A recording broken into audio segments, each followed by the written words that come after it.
You know, oil is the magic resource. We all use it every single day.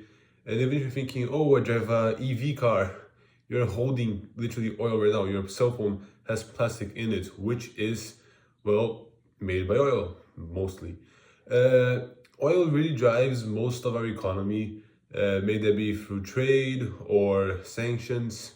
And it's also what drives most of us to do things that are bad. Uh, in this video, I will basically bring to the light some things that are made by oil.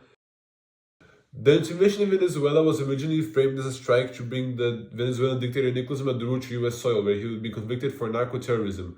Later, though, President Donald Trump revealed that another reason for the strike was due to Venezuela's rich oil reserves, promising that big oil companies and the United States government would rebuild Venezuela. The reason for this is because Venezuela has the highest amount of oil reserves and some of the largest oil reserves in the entire world, even more than any of the big Middle Eastern countries.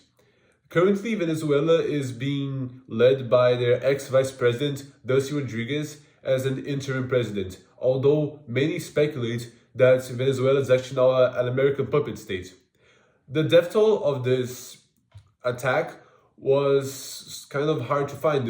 Some sources were unreliable, saying that 79 were killed, with 42 being Venezuelan and 32 being Cuban, while some others say that 125 were killed. The process of gathering oil is a dangerous and messy job, and it is to no one's surprise that it also releases carbon dioxide into our atmosphere, which contributes to greenhouse gases.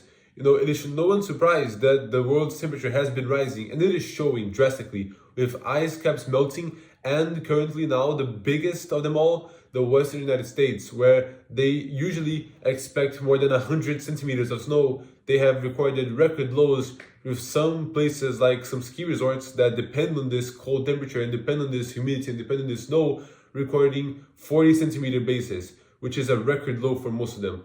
There is also issues for ozone layer, where it's slowly declining its health, making us more prone to burning from the sun and also skin cancer.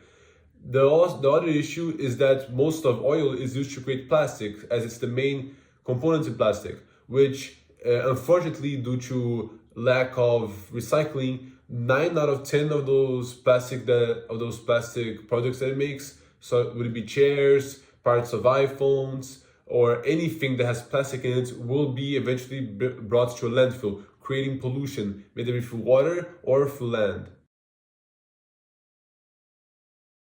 Around 10 years ago, this was the biggest issue for almost everybody who was an adult. Gas prices, where they fluctuate a lot with the price of oil, as the main ingredient in it being refined oil depends, from crude oil, and crude oil prices are always fluctuating.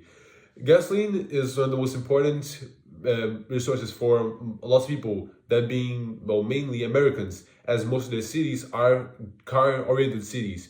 10 years ago, with the analysis provided by the US government, we can see that there's a high fluctuation in prices, with sometimes reaching $2.14 in 2016, then skyrocketing to $3.95 in 2024. Brazil's biggest worry with gas is that the prices are going to be way too high, as most of its population lives in a poverty-stricken state, causing them to worry that the prices will be way too high for them to be able to afford it and also afford other things such as rent and food. The reason for this is because oil barrels the cost from them are from dollars, which is a big issue for Brazil, as their economy isn't the greatest, with the dollar constantly bouncing from 5 to 6 reais. A detail that this graph shows is that in 2020, with COVID-19, the price fell drastically of gasoline. The reason for this is because there was no demand for it, as most Brazilians decided to stay in their house and shelter up for the COVID. This caused Petrobras, which is a state-owned oil company, to do cost-cutting measures.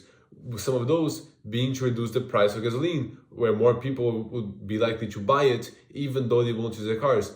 Another thing that is clear from the graph is the skyrocket in 2022. The reason for this is, shockingly, the Russia-Ukraine war.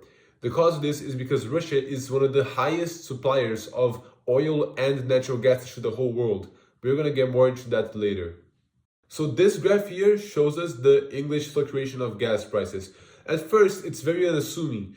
It doesn't look like that eventful. There's nothing flying up, there's nothing falling down to the ground, except for a clear rise in 2022, which was caused by Russia's invasion of Ukraine, and also the rising price of crude oil. When Russia invaded Ukraine, it was struck by tons of Russian sanctions, that being for food, oil, gas, and pretty much anything else that left Russia. This was a big issue as Russia is one of the main suppliers of oil and natural gas to all over the world, but mostly for Europe.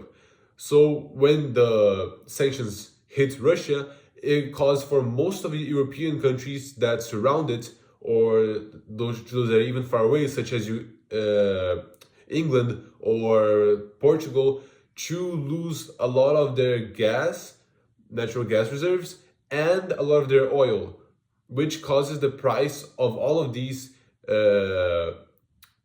resources to skyrocket up to the air. So as a conclusion, there is really no solution to oil and gas. We currently have nuclear energy, which is sort of a route to take over the energy ecosystem, but we're gonna still need plastic, which comes from oil. The only true way that we can stop this pollution and this dependency is by fighting back with things that we can do. One of those is by buying EV cars or trying to get solar panels at your house. There's really lots of different ways that we can change the world. But currently, we are all affected by this, maybe indirectly or directly. And it is honestly kind of saddening to think about it in a way where we are still dependent in something that we cannot control, and that something will eventually run out in the next 50 years. Thanks for watching. Goodbye.